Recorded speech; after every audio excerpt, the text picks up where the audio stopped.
Assalamualaikum warahmatullahi wabarakatuh. Perkenalkan, nama saya Wulandari Septianingsih dengan NIM 2304294, Prodi Ilmu Administrasi Negara, Universitas Negeri Padang. Baik, di sini saya akan memaparkan sedikit materi pada pertemuan 6 dan 7, yaitu tentang area hukum. Topik pertama yaitu subjek hukum, yang kedua yaitu objek hukum, yang ketiga peristiwa biasa dan peristiwa hukum, yang keempat hubungan hukum, dan yang kelima cakap hukum, dan yang terakhir kewenangan berhak. Pertama kita membahas tentang subjek hukum. Subjek hukum adalah entitas atau individu yang memiliki hak dan kewajiban yang diakui atau diatur oleh hukum. Subjek hukum sendiri bisa berupa individu, kelompok individu, badan hukum, atau entitas lain yang diakui secara hukum. Subjek hukum memiliki kemampuan untuk bertindak dalam hubungan hukum seperti memperoleh hak, menegakkan hak-haknya, atau menerima kewajiban. Subjek hukum mempunyai ciri-ciri, yaitu yang pertama, kemampuan hukum. Subjek hukum memiliki kemampuan untuk memiliki hak dan kewajiban hukum. Yang kedua yaitu kepribadian hukum.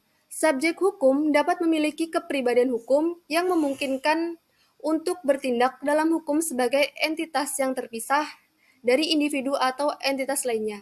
Yang ketiga yaitu kedudukan hukum. Subjek hukum memiliki kedudukan yang diakui oleh hukum. Dan yang keempat, kemampuan bertindak. Subjek hukum memiliki kemampuan untuk melakukan tindakan hukum seperti membuat kontrak. Contoh dari subjek hukum yang pertama yaitu Negara Republik Indonesia sebagai hukum yang memiliki hak dan kewajiban hukum terkait dengan pemerintahan, legislatif, dan yudikatif. Amerika Serikat sebagai subjek hukum yang memiliki kedudukan khusus di bawah hukum internasional dan hukum domestik. 2. Objek hukum. Objek hukum sendiri adalah sesuatu yang menjadi fokus atau objek dari hubungan hukum atau tindakan hukum dalam berbagai konteks hukum. Objek hukum dapat berupa berbagai hal termasuk hak, kepentingan, atau benda. Ciri-ciri dari objek hukum. Objek hukum memiliki beberapa ciri khusus yang membedakan dari subjek hukum lainnya dan menentukan peran serta fungsinya dalam hubungan hukum. Berikut adalah beberapa ciri dari objek hukum. Yang pertama yaitu pasivitas. Objek hukum biasanya bersifat pasif. Dalam hal ini diartikan hubungan hukum, artinya objek hukum tidak memiliki kemampuan untuk bertindak secara aktif dalam hubungan tersebut. Kedua yaitu dapat ditransfer. Objek hukum umumnya dapat ditransfer dari satu pihak ke pihak lainnya. Ketiga yaitu keterbatasan terhadap perubahan. Meskipun objek hukum dapat ditransfer, ada batasan-batasan tertentu terhadap perubahan status atau kepemilikan objek hukum tersebut. Perlindungan hukum. Objek hukum dapat dilindungi oleh hukum dalam berbagai cara, seperti hak kepemilikan, hak kekayaan intelektual, atau perlindungan terhadap tindakan pidana. Contoh dari objek hukum, hak dan kewajiban dalam hubungan hukum. Objek hukum bisa berupa hak dan kewajiban yang dimiliki oleh individu ataupun badan hukum.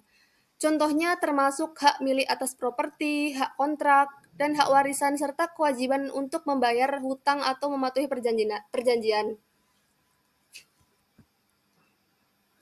3. Peristiwa biasa dan hukum. Yang pertama yaitu peristiwa biasa. Di sini peristiwa biasa merupakan kejadian yang umum rutin terjadi secara berulang dalam kehidupan sehari-hari kita. Mereka tidak menonjol, tidak memiliki keunikan atau keistimewaan yang signifikan, dan tidak menyebabkan kejutan bagi individu yang mengalaminya.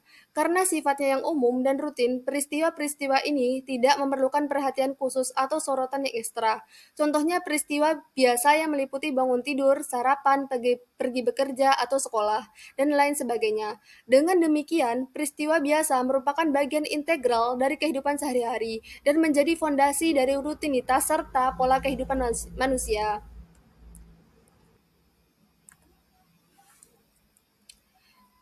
Yang ketiga yaitu peristiwa biasa dan hukum.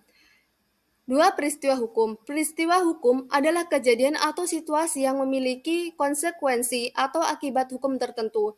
Dalam konteks hukum, peristiwa hukum ini seringkali menjadi titik awal atau pemicu bagi timbulnya hak, kewajiban, atau hubungan hukum antara individu ataupun entitas. Peristiwa hukum bisa terjadi sebagai hasil dari tindakan manusia, kejadian alam, atau keputusan lembaga hukum. Contohnya peristiwa hukum yaitu yang pertama kontrak. Pembuatan atau penandatanganan kontrak antara dua pihak merupakan peristiwa hukum yang menimbulkan hak dan kewajiban hukum bagi kedua belah pihak. Yang kedua yaitu perceraian. Perceraian merupakan peristiwa hukum yang mengakhiri ikatan perkawinan dan dapat menimbulkan hak dan kewajiban hukum baru terkait dengan pembagian harta dan tanggung jawab terhadap anak-anak. Yang keempat yaitu hubungan hukum. Hubungan hukum adalah interaksi atau kaitan antara dua pihak atau lebih yang diatur oleh norma-norma hukum. Dalam konteks ini, terdapat berbagai kewajiban, hak, tanggung jawab, dan peraturan hukum yang mengatur interaksi antara para pihak yang terlibat. Hubungan hukum dapat terjadi dalam berbagai konteks, termasuk hubungan kontrak, hubungan perdata, hubungan keluarga, hubungan pidana, dan lain sebagainya. Ciri-ciri hubungan hukum. Yang pertama yaitu keteraturan, di mana di sini hubungan hukum didasarkan pada aturan-aturan hukum yang jelas dan berlaku dalam suatu yurisdiksi. Aturan-aturan ini mengatur hak, kewajiban, dan tanggung jawab para pihak yang terlibat dalam hubungan hukum. Yang kedua yaitu keterkaitan. Hubungan hukum melibatkan keterkaitan antara subjek hukum atau individu atau badan hukum dan objek hukum atau benda, hak, ataupun kepentingan tertentu. Tindakan atau keputusan satu pihak terhadap mempengaruhi hak dan kewajiban